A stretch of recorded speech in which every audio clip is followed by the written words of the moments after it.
Donc, désintégration d'un chlore 36. Alors, le numéro atomique du chlore 17. Qu'est-ce qu'il devient? Il devient de l'argon. Donc, AR36, argon 36, l'argon c'est 18. Plus particules à déterminer, donc dont le numéro atomique, là, le nombre de charges, est tel que 17 égale 18 plus ceci, évidemment, ici. Il faut que ce soit moins 1, et puis 36 égale 36 plus ceci, donc ceci c'est 0. Et donc ça, c'est un électron, c'est donc une désintégration β-.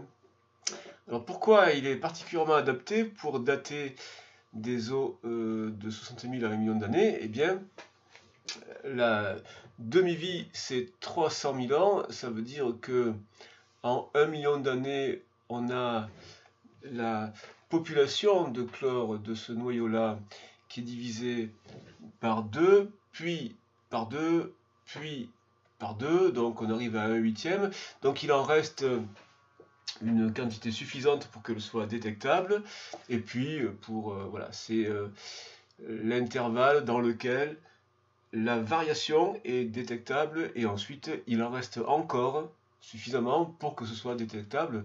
C'est pas loin de l'ordre de grandeur de la demi-vie en fait. Donc maintenant, l'unité de lambda, et bien puisque on nous donne, alors donc ici c'était le 1, le 2 c'est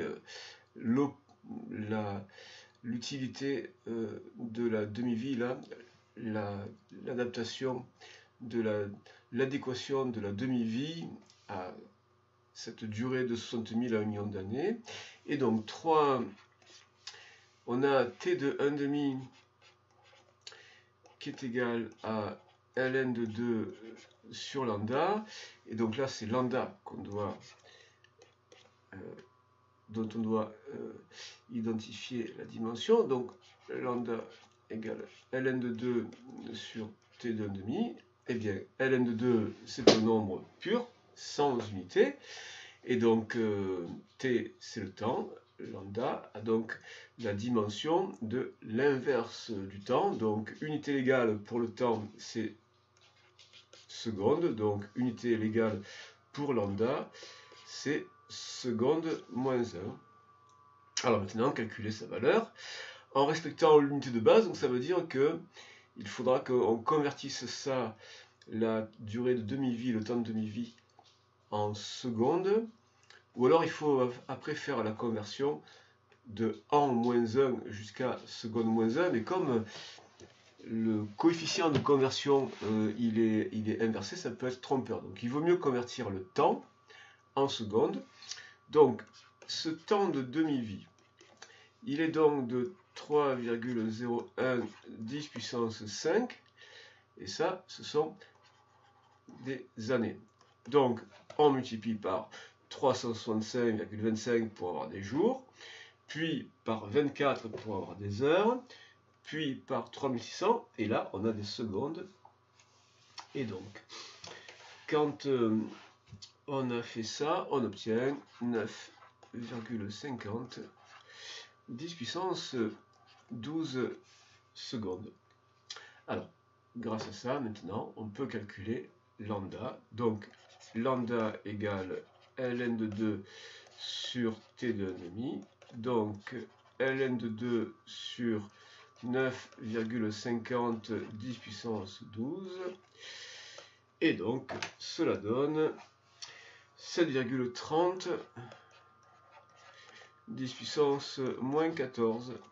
Et c'est bien l'inverse d'un temps en secondes, donc c'est en seconde moins 1, unité légale du système international pour lambda. Alors maintenant, donc ça c'était le 4. Pour le 5, application. Alors, on démarre à une population, avec une population initiale de chlore 36 dans une nappe phréatique.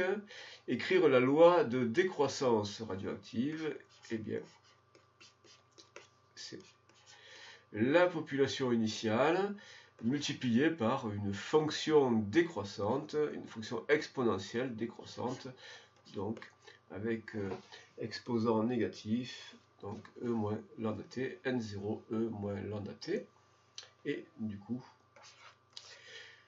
application, on obtient une population là qui ne représente plus que 38% du nombre de noyaux trouvés dans les eaux de surface. Donc dans les eaux de surface, la population se renouvelle, s'entretient et elle reste à N0 et par interaction avec l'atmosphère. Et dans les eaux souterraines, là, donc elle va décroître sans pouvoir être renouvelée. Donc les 38% là, c'est la proportion, donc le rapport entre n et n0. Donc on écrit n sur n0, c'est 38%, ça représente n sur n0. Et donc n sur n0, c'est E. Si on divise par n0, il nous reste E moins lambda t. Et donc ça, ce n sur n0, c'est 38%. Donc c'est 0,38.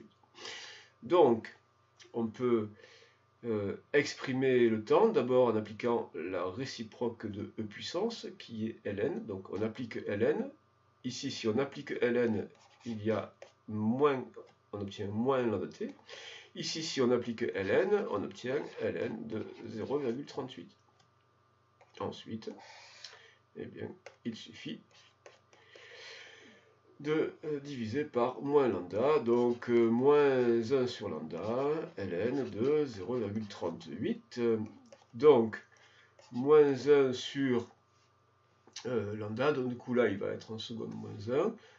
Donc 7,30 10 puissance moins 14 fois ln de 0,38. Alors comme lambda est en seconde moins 1, eh bien, le résultat de tout ça, ce sera en secondes, puisque ça, c'est un nombre pur ln. Et donc, on obtient 1,325, etc. Donc, 33. Alors, on laisse en mémoire tous les chiffres dans la calculatrice. 10 puissance 13 secondes. Et puis, pour que ce soit plus facile à écrire ou à imaginer, eh bien, quoique, comment imaginer des durées comme ça? Donc, en minutes, on divise par 60, en heures, on divise encore par, donc on divise par 3600, et donc en heures, cela fait 3,68, etc., 10 puissance 9 heures. Et puis on divise par 24 pour avoir des journées 1,53, etc., 10 puissance 8 jours. Et puis on divise par 365, donc là on revient à deux chiffres significatifs, puisqu'on a 38% ici à deux chiffres significatifs. Donc 4,2, 10 puissance 5 années, donc 400 000 ans. Bon, 400 000 ans, évidemment, on est dans la fourchette d'application, de validité, d'adéquation de cette demi-vie.